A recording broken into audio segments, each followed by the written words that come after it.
जो convection rate है वो 20 to 30% है। अच्छा। जो ट्रायल कोर्ट्स हैं, जो स्पेशल कस्टम जजेस हैं, वहाँ पे तकरीबन 30% कन्वेक्शन रेट है। मगर वो ज़ाहिर है कानून में बहुत ज़्यादा उसमें गुंजाइश होती है, तो फिर वो हाई कोर्ट्स में और मुख्तलिफ फोरम्स पे जाके चीज़ें हैंग हो जाती हैं। मगर ये कि कन्वेक्शन तो होती है डेफिनेटली, और कन्वेक्शन ना हो तो कम अज़ कम वो जो स्मगल गुड्स हैं वो कॉन्फिस्केट हो जाते हैं। वो सबसे ज़्यादा जो और उसमें ज़ाहिर पर ड्यूटी टैक्सेस उसको ऑक्शन करके फिर ड्यूटी टैक्सेस रियलाइज़ करते हैं। देखिए कस्टम्स का जो बेसिक काम है तो वो ये है कि जो हमारा रेवेन्यू ब्लीड हो रहा है उसको हमने रोकना है।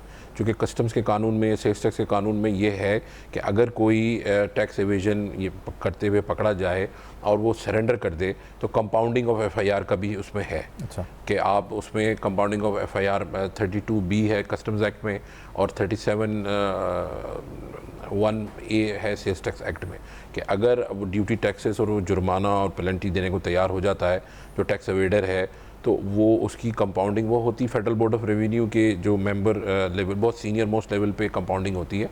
तो उसमें ये देखा जाता है, पैटर्न उसका देखा जाता है कि बार बार तो नहीं कर रहा, अगर पहली दफ़ा किया है, दूसरी दफ़ा किया है, तो उसको कंपाउंडिंग हमारा बेसिकली जो बेसिक पर्पस है कस्टम्स का वो जो है वो रिस्ट्रिक्ट करना है चीज़ों को, और साथ साथ जो रेवेन्यू और इकोनॉमिक फ्रंटियर्स को हम मैन करते हैं ना कस्टम्स डिपार्टमेंट, तो उसका बेसिक पर्पस तो ड्यूटी एंड टैक्सेस रियलाइज़ करना है और ऐसे गुड्स अंदर आएँ जो ड्यूटेबल हो। अच्छा, एक कंसेप्ट मैं आपको ये बताऊं कि जो सेक्शन 2S है जो कस्टम्स में स्मगलिंग को डिफ़ाइन करता है, तो स्मगलिंग जो डेजिग्नेटेड रूट्स हैं जैसे एयरपोर्ट है, पोर्ट है, वहाँ पे अगर कोई चीज़ डिक्लेयर नहीं करता कंटेनर में या पार्सल में या पर्सनल बैगेज में, तो वो स्मगलिंग के ज़ुमरे में नहीं आती, वो मिस डिक्लेरेशन होती है, वहाँ 2S नहीं लग सकता।